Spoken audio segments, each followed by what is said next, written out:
মতিপুর নামে এক গ্রামে মায়া শিয়ালিনী তার মায়ের সাথে বাস করত। ওরা এই গ্রামে নতুন এসেছে, তাই গ্রামটার কিছুই চেনা জানা ছিল না মায়ার।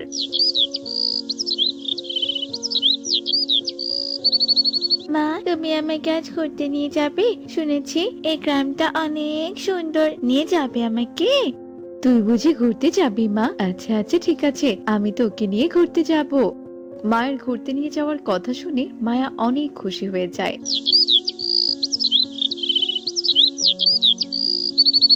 এইদিকে মায়ার মা ওদের জন্য কিছু খাবার আর জল থলেতে করে নিয়ে নেয়।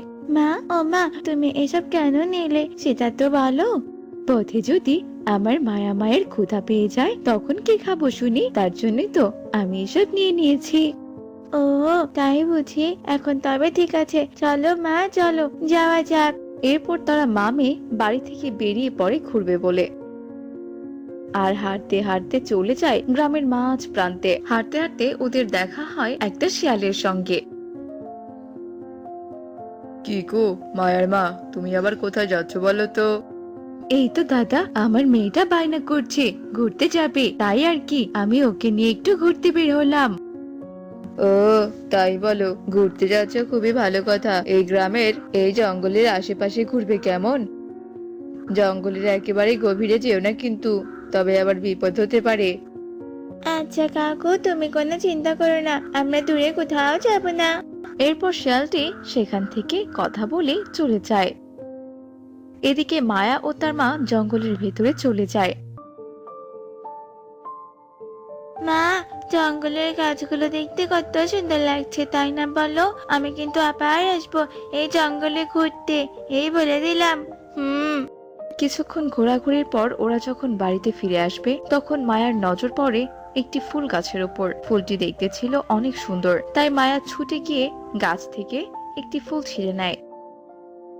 আর তার সঙ্গে সঙ্গে মায়া ও তার মা অদৃশ্য হয়ে জঙ্গলের গভীরে গিয়ে পৌঁছে যায়। এমনটা হতে দেখে মায়া ও তার মা অনেক ঘাবড়ে যায়। মা, ও মা, আমরা এই তো কোথায় চলে এলাম মা?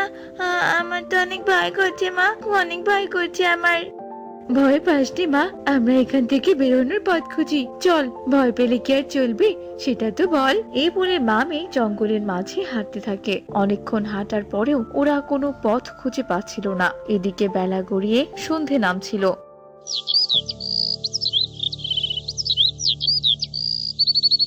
সন্ধে হয়ে আসতে দেখে মায়া, মা, আমার যে ভীষণ ক্ষুধা পেয়েছে, চল আমরা বরং আমাদের খাবারগুলো খেয়ে নেই। কিন্তু মা। আর কোনো কিন্তু নয় সোনা, এখানে চুপটি করে বস। এরপর মা মেয়েকে খাবার খাইয়ে দেয়। মা জানতো মায়া খাবার খেলেই ঘুমের কোলে ঢলে পড়বে, তাই তিনি জেনে বুঝেই এই খাবার খাইয়ে দেয় তাকে। আর সেটাই হলো যেটা তার মা চাইতো। মায়ের কোলে ছোট্ট মায়া ঘুমিয়ে পড়লো। আস্তে আস্তে রাত নেমে আসে, আর পুরো রাত মায়া ঘুমিয়ে কাটিয়ে দেয়, আর মা জেগে মেয়েকে পাহারা দেয়।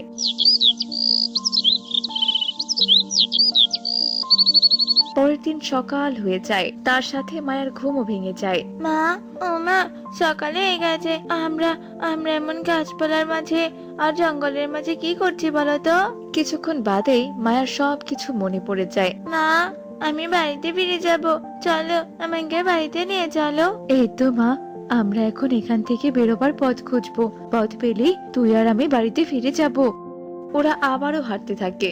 হাঁটতে হাঁটতে দুপুর হয়ে যায়, কিন্তু কোনো রাস্তা তারা খুঁজে পায় না। অন্যদিকে মায়ার বাবা বাড়িতে ফিরে মেয়ে ও স্ত্রীকে কোথাও খুঁজে না পেয়ে অস্থির হয়ে যায়, আর সে খুঁজতে বের হয়। রাস্তায় সে শিয়ালটির সঙ্গে মায়ার বাবার দেখা হয়ে যায়। দাদা, ও দাদা, বলছি আপনি আমার মেয়ে আর স্ত্রীকে কোথাও দেখেছেন? হ্যাঁ হ্যাঁ, গতকাল তো দেখেছিলাম, ওরা মামে ঘুরতে বেরিয়েছিল। কেন, বলি বাড়ি ফেরেনি? দাদা, আমি তো আজ এলাম, কাল বাড়ি ফিরেছিল কিনা তা তো আমি ঠিক বলতে পারবো না। তাহলে তুমি বরং একবার জঙ্গলে গিয়ে দেখো, ওদের আবার কোনো বিপদ হলো না তো। দাঁড়াও দাঁড়াও, তোমার একা যাওয়ার কোনো দরকার নেই, আমিও যাচ্ছি। এরপর তারা জঙ্গলের ভেতরে চলে যায়, আর মা মেয়েকে খুঁজতে থাকে। মায়া, মায়া, মা আমার কোথায় তোরা? মায়া। শিয়াল চিৎকার করে তার মেয়েকে ডাকতে থাকে, কিন্তু কোনো সাড়া আসে না। ওরা হাঁটতে হাঁটতে জঙ্গলের আরো গভীরে চলে যায়।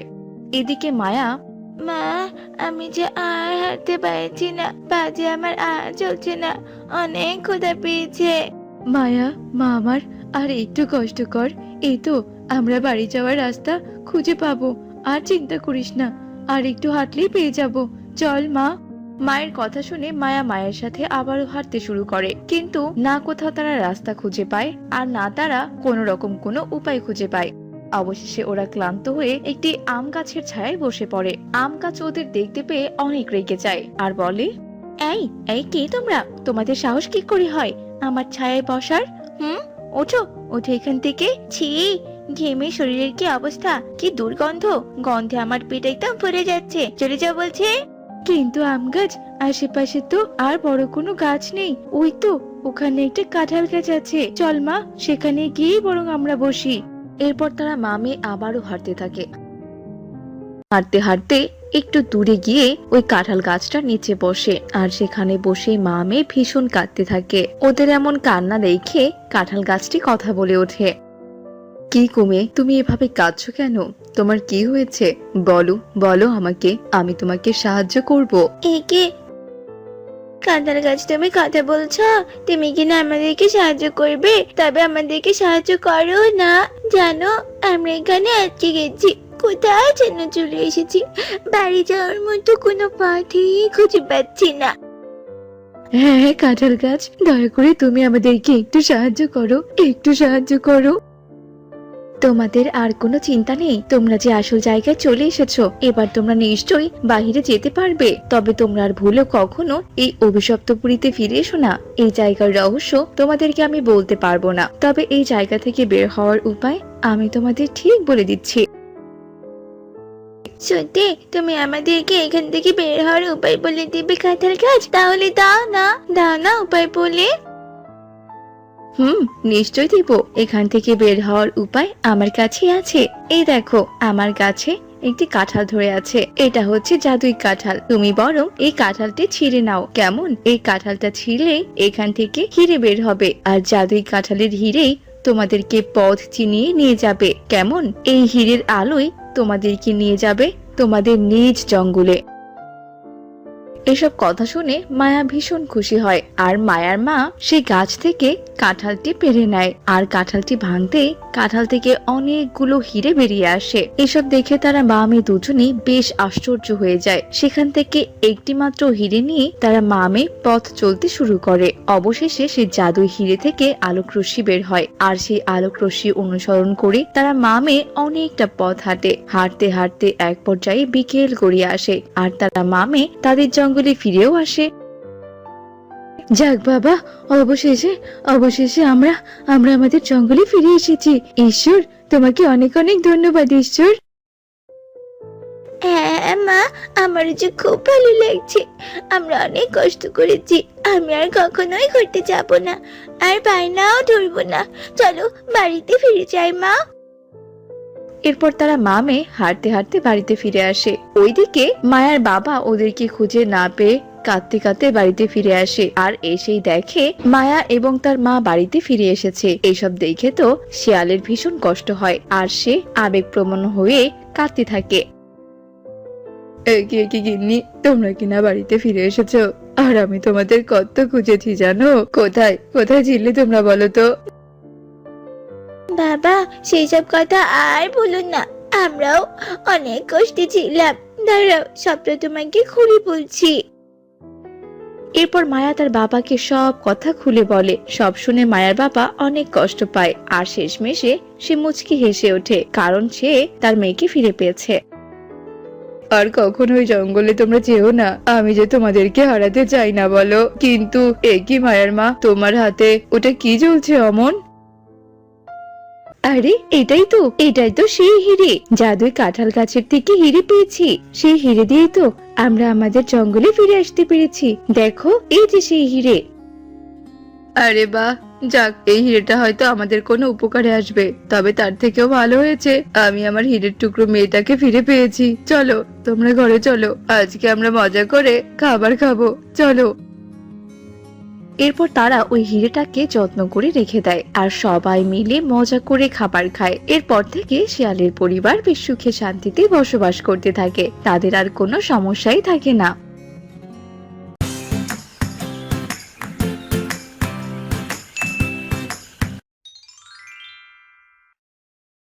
শোনো সবাই, কাল আমার মেয়ের জন্মদিন।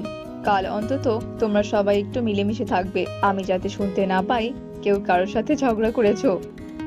আপনি শুধু ওই কালো পরীকে নিষেধ করে দিন পরিমাতা, যাতে আমাদের সাথে কথা না বলতে আসে, তাহলেই সবকিছু ঠিকঠাক থাকবে। এই তো, কালো পরীকে নিয়ে আবার শুরু করলে তো তোমরা। আমি মাঝে মাঝে বুঝতে পারি না যে এটা পরিরাজ্য নাকি যুদ্ধক্ষেত্র। আর হ্যাঁ কালো পরী, যেহেতু কোনো পরী তোমাকে পছন্দ করে না, সেহেতু তুমি কারোর সাথে মিশবে না, কেমন? অন্তত কালকের দিনটায় কোনো অশান্তি করো না। ঠিক আছে পরিরানী, আমি কারোর সাথেই মিশবো না। আমি চাই না আমার জন্য পরিকন্যার জন্মদিনের অনুষ্ঠান কোনোভাবেই নষ্ট হয়ে যাক। আমি একা একাই আমার মতো করে থাকবো। আসলে কালো পরী অনেক কালো হওয়ায় পরীরা কেউই কালো পরীকে পছন্দ করতো না। তার গায়ের কালো রঙের জন্য সবাই তার সাথে সবসময় বাজে ব্যবহার করত। এমনকি পরীরানীও কালো পরীকে তেমন একটা গুরুত্ব দিত না। পরের দিন পরীকন্যার জন্মদিনের অনুষ্ঠান ছিল। মা, আমি আমার জন্মদিন উপলক্ষে তোমার কাছে একটা জিনিস চাইবো, তুমি আমাকে দেবে গো?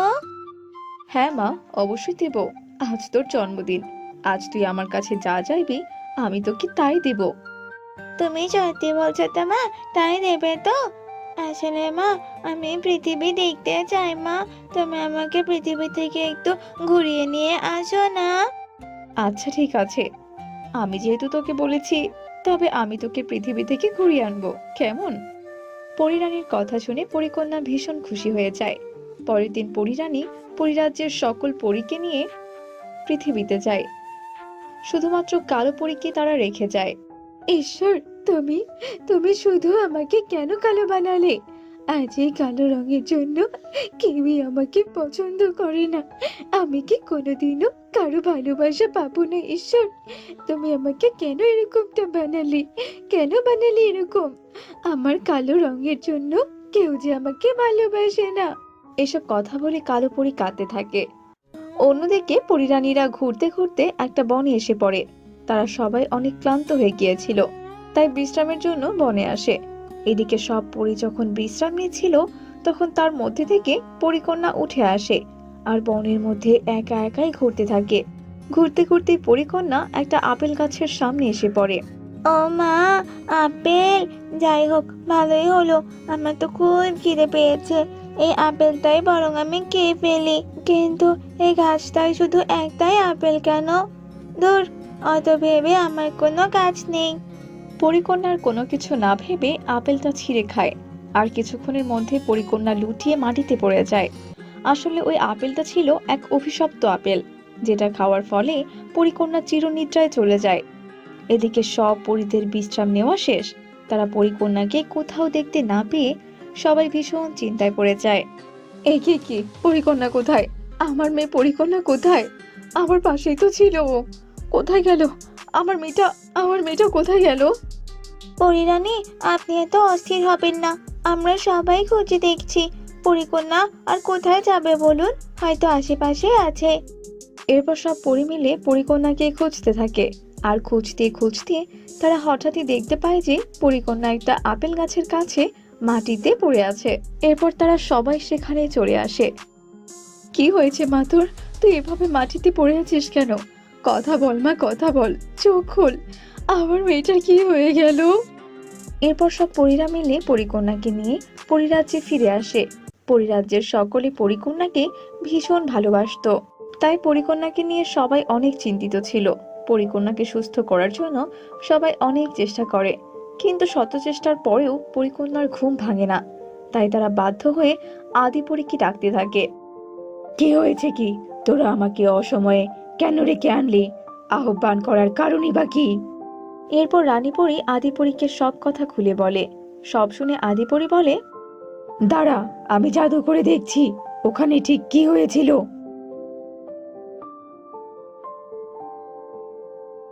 আদিপরী জাদু করে সবটা দেখে নেয়। আসলে পরিকন্যা একটা অভিশপ্ত আপেল খেয়ে ফেলেছে, যার ফলে পরিকন্যা চিরনিদ্রায় চলে গেছে। পরিকন্যার ঘুম ভাঙানোর ঔষধ এই পরিরাজ্যে নেই। তাহলে কি আমার কন্যার ঘুম আর কোনোদিনও ভাঙবে না? আদি আদিপুরি, দয়া করে আপনি কিছু একটা করুন। একটা উপায় আছে। ওই অভিশপ্ত আপেলটি ছিল এক ডাইনির।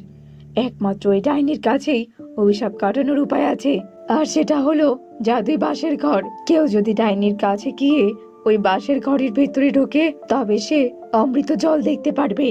আর ওই অমৃত জল এনে যদি পরিকন্যা সারা শরীরে ছিটিয়ে দেওয়া যায়, তবে পরিকন্যা আবারও আগের মতো সুস্থ হয়ে যাবে।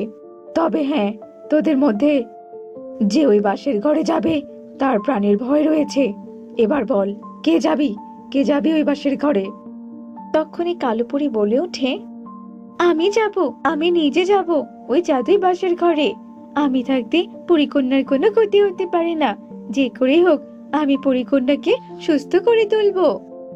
কালোপরীর মুখে এমন কথা শুনে সবাই অনেক অবাক হয়ে যায়। যারা এই কালোপরীকে এতদিন ধরে অপমান করে আসছে, আজ সেই কালোপরী তাদের প্রিয় পরিকন্যাকে বাঁচাতে চাইছে। আপনি বলুন আদিপরী, সেই ডাইনি কোথায় আছে? ওই আপেল গাছটি যেখানে রয়েছে সেখান থেকে 500 ক্রোশ দূরেই ওই ডাইনির গুহা রয়েছে। তবে মনে রাখতে হবে, ওখানে তোমাদের কোনো জাদু শক্তি কাজ করবে না। তোমাকে যা করতে হবে সব করতে হবে বুদ্ধি দিয়ে। এরপর আদিপরীর কথা মতো কালোপরী ওই ডাইনির গুহায় যায়। এই কে রে? কার এত বড় সাহস যে আমার গুহায় প্রবেশ করেছে? এ কি, তুই তো দেখছি পরী। তুই আমার শিকার হওয়ার জন্য আমার কাছে এসেছিস বুঝি? তবে আয়, আজ তোর রক্ষে নেই। তুমি দয়া করে আমাকে মেরো না, আমি তোমার কাছে সাহায্যের জন্য এসেছি। এরপর কালোপরী ডাইনিকে সব ঘটনা খুলে বলে। তুমি দয়া করে আমাকে সাহায্য করো, তারপর তুমি যা বলবে আমি তাই শুনবো। কালোপরী, আমি তোর ওপর অনেক খুশি হয়েছি রে, কারণ তুই তোর জীবনের বিনিময়ে অন্যকে বাঁচাতে এসেছিস। তাই আমি তোকে সাহায্য করব, আর আমি তোকে খাবো না, বিশ্বাস কর। এরপর ডাইনি জাদু করে সে বাঁশের ঘরটি প্রকট করে, আর জাদু করে সেই অমৃত জল এনে কালোপরীর হাতে দিয়ে দেয়। তোমাকে অসংখ্য ধন্যবাদ ডাইনি, তুমি অনেক ভালো। সত্যি তুমি অনেক ভালো। তুমি আমার কোনো ক্ষতি করনি, তুমি অন্যের উপকার করেছো, অন্যের প্রাণ বাঁচিয়েছো। আমি তোমার প্রতি চিরকাল কৃতজ্ঞ থাকবো। এরপর কালোপরী সেই অমৃত জল নিয়ে পরিরাজ্যে ফিরে আসে, আর পরিকন্যার চোখে মুখে সেই অমৃত জল ছিটিয়ে দেয়। আর সাথে সাথেই পরিকন্যার কাল নিদ্রা ভেঙে যায়, আর পরিকন্যা একদম সুস্থ স্বাভাবিক হয়ে যায়। এসব দেখে তো সবাই ভীষণ খুশি হয়ে যায়। মা, ও মা, আমরা না সবাই মিলে পৃথিবীতে ঘুরতে গিয়েছিলাম, তাহলে আবার আমরা সবাই এখানে কেন এসেছি মা? বলো না গো, এখানে আমরা কেন এসেছি? তাছাড়া তোমরা সবাই আমার চারপাশে এমন ভিড় করে আছো কেন গো? কি হয়েছে? কিছু না রে মা, কোনো কিছুই হয়নি। যা মা, যা, তুই বাগানে গিয়ে ফুটবল খেল, কেমন? আমি এখানে সবার সঙ্গে কথা বলবো, যা। এরপর পরিকন্যা বাগানে খেলতে চলে যায়, আর রানী পরী, কালো পরী, তুমি আমাকে ক্ষমা করে দাও। এতদিন আমি তোমাকে অনেক অপমান করেছি, আর আজ তোমার জন্যই আমি আমার মেয়েকে ফিরে পেলাম। তোমাকে অসংখ্য ধন্যবাদ। এরপর একে একে সব পরীরাই কালো পরীর কাছে ক্ষমা চেয়ে নেয়, আর কালো পরী সবাইকে ক্ষমা করে দেয়। এরপর থেকে সবাই একসাথে মিলেমিশে থাকতে শুরু করে। কালো পরীকে সবাই অনেক ভালোবাসতো।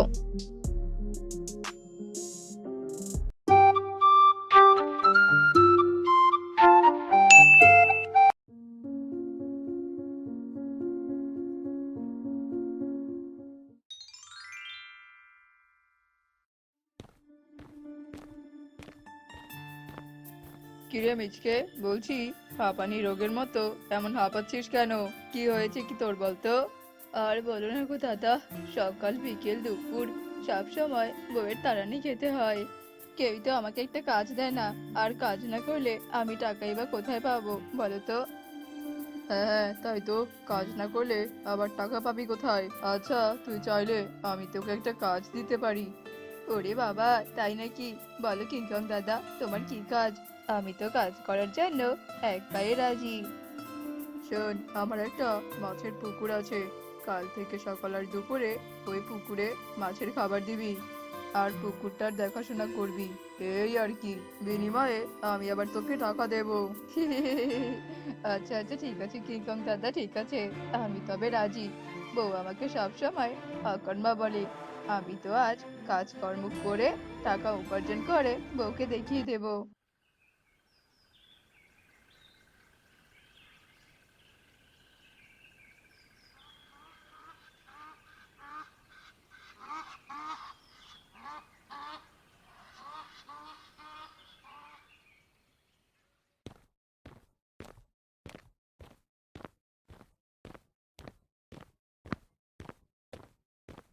ওরে মাইরি, পুকুরে তো দেখছি অনেক পানি। এমন পানিতে মাছগুলো কেমন ডুবে যাচ্ছে। ইস, মাছগুলোর বুঝি খুব কষ্ট হচ্ছে। না না, মাছগুলোকে ঠিক মতো দেখাশোনা করতে হবে।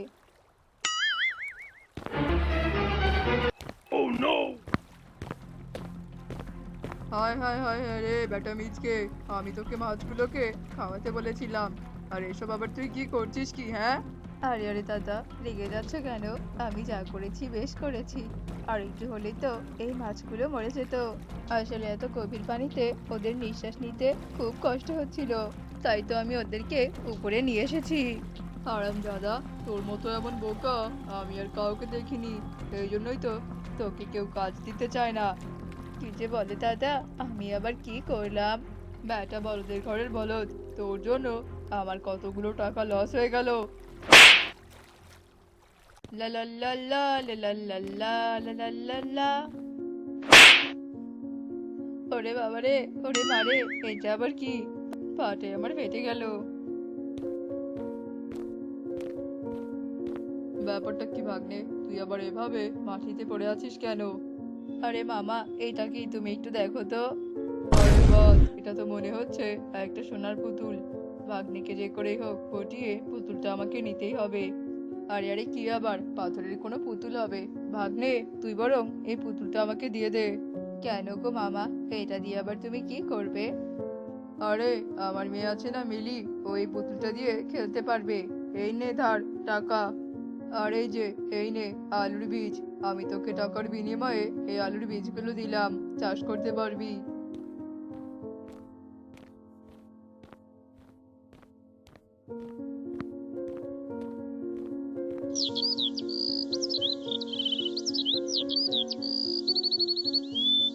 ওগো, তোমার হাতে আবার ওটা কিসের প্যাকেট গো? বউ, আসলে এটা আলুর প্যাকেট। তুমি জানো আজকে কি হয়েছিল? ওরে বাবা গো, ওরে মা গো, এ কি একটি বউ, তুমি আবার আমাকে মারছো কেন? থামো, থামো বলছি। হারাম জাদা কোথাকার, কোন লগ্নে তোর জন্ম হয়েছিল বলতো? পাথরের জিনিস কি আর ওভাবে চকচক করে? হ্যাঁ, নিশ্চয়ই ওটা কোনো সোনার পুতুল ছিল। কাকু আমার তোকে বোকা বানিয়ে ওই সোনার পুতুলটা হাতিয়ে নিয়েছে। তুমি আবার এটা কি বলছো বউ? শেষে কিনা সোনার পুতুলের বদলে আলুর বীজগুলো আমার হাতে ধরিয়ে দিল। হারামজাদা কোথাকার, তুই কবরে গেলেও বোকার বোকাই থেকে যাবি। নে এবার এগুলো দেখ আর এখানেই থাক।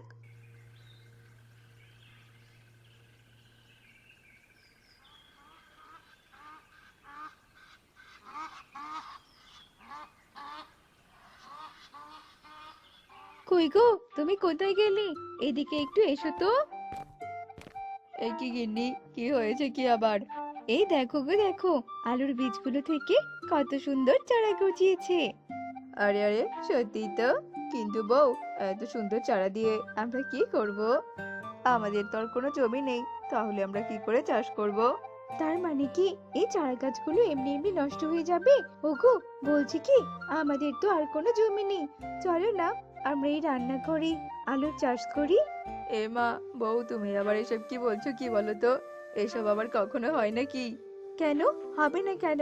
রান্নাঘরে যখন চারা গজিয়েছে তখন আলুর চাষ হবেই হবে।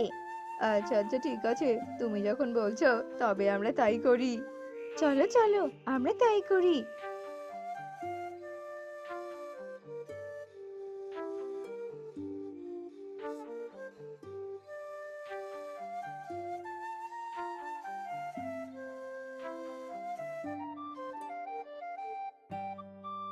ব্যাস, এবার শুধু ভালো ফসল ফলার অপেক্ষা। হে উপরওয়ালা, তুমি দেখো আমার এই বোকা স্বামীর পরিশ্রম যেন বৃথা না যায়। আমার সব পরিশ্রম যে ঘামের মতো ঝরে গেল। এই হারামজাদা, এই তোর আবার কি হলো? এভাবে ভ্যাঁ ভ্যাঁ করে কাঁদছিস কেন? এমন দাগড়া দাগড়া আলুর গাছ হয়েছে, তাহলে আমার আলুগুলো গেল কোথায়? আমার আলু কোথায় গেল? আরে আরে, কি হয়েছেটা কি সেটা তো বলবে। এমন দাগড়া দাগড়া আলুর গাছ হয়েছে, তাহলে আমার আলুগুলো গেল কোথায়? আমার আলু কোথায় গেল? ও বউ গো, আমার যে সব কষ্ট বৃথা হয়ে গেল গো। হারামজাদা কোথাকার, তুই কি বলদ নাকি? হ্যাঁ, আলু যে মাটির নিচে থাকে সেটা কি তুই জানিস না নাকি? আলু কখনোই ডালে থাকে না রে বোকা, থাকে না। আলু তো ধরে গাছের শিকড়ে।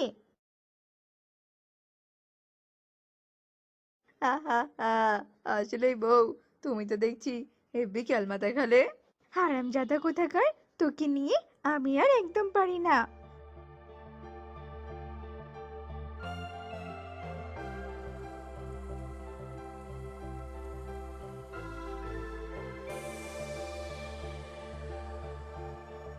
ওগো শোনো, সব আলুগুলো কিন্তু বিক্রি করে তবেই বাড়ি ফিরবে। আর হ্যাঁ, আলুর কেজি কিন্তু 20 টাকা করে বিক্রি করবে। বুঝতে পেরেছো তো? কি গো, মনে থাকবে তো নাকি?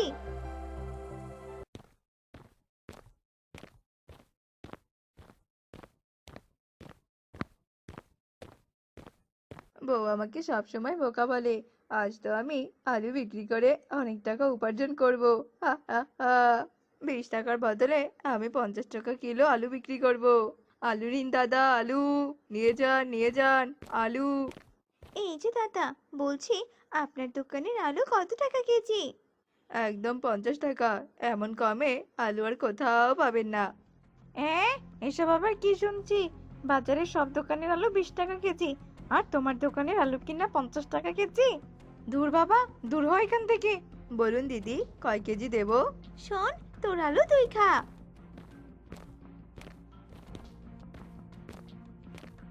বলছি কি, দিন দিন, আমাকে 1 কেজি আলু দিন। এ কি, 20 টাকা কেন, 50 টাকা দিন। কারণ 1 কেজি আলুর দাম 50 টাকা। এসব আবার কি শুনছি? বাজারে সব দোকানের আলু 20 টাকা কেজি, আর তোমার দোকানের আলু কিনা 50 টাকা কেজি? দূর বাবা, দূর হয় এখান থেকে। আরে আরে, যা যা, তোর মতো কাস্টমার কত আসবে আর যাবে। হায় হায় ঈশ্বর, এই পর্যন্ত আমি একটা আলুও যে বিক্রি করতে পারলাম না। এদিকে বউ তো বলেছে আলু বিক্রি না করে যেন আমি বাড়িতে না ফিরি। এবার তবে আমি কি করব? এবার তো মনে হচ্ছে বৃষ্টি আসবে। না না, যতই বৃষ্টি আসুক না কেন, আলু বিক্রি না করে আমি কিছুতেই বাড়িতে যাব না। এই আলু বাড়িতে নিয়ে গেলে বউজি আমাকে হেব্বি খেলাবে।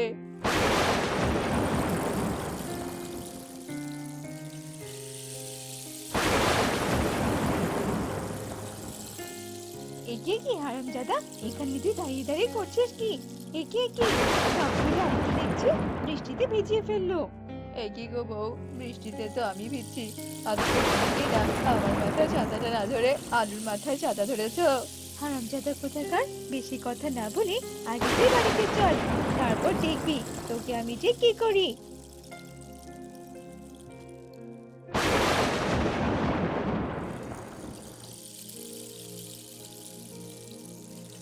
হায় হায় রে, আমি কোন বোকা স্বামীর সঙ্গে সংসার করি, যে ভালো মন্দ কোনো কিছুর তফাৎই বোঝে না।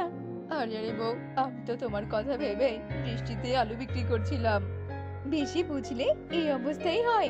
পানিতে ভেজার ফলে দেখো কতগুলো আলু পচে গেছে। বলি, তোমার এই পচা আলু এখন কে নেবে শুনি? আরে বাস, তাই তো, এটা তো আমি আগে ভেবে দেখিনি। বউ, ও বউ, এবার কি হবে গো?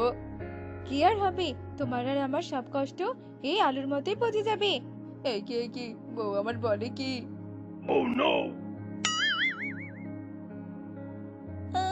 মা গো মা, তোমাদের এই পচা আলুর কারণে আমার চিপস গুলো পড়ে গেল। ওগো, আমি একটা বুদ্ধি পেয়ে গেছি, উপায় পেয়েছি একটা। এ মা, তাই নাকি? কি উপায় গো, বলো বলো। এই আলুগুলো দিয়ে আমরা চিপস তৈরি করব, তাহলে আর আমাদের টাকাও নষ্ট হবে না, আর সময়ও বেঁচে যাবে। তাছাড়া এই আলুগুলোও পচবে না। আরে বাস বউ, তোমার তো দেখছি হেব্বি বুদ্ধি। চলো চলো তাহলে বেশি কথা না বলে আমরা কাজে লেগে পড়ি।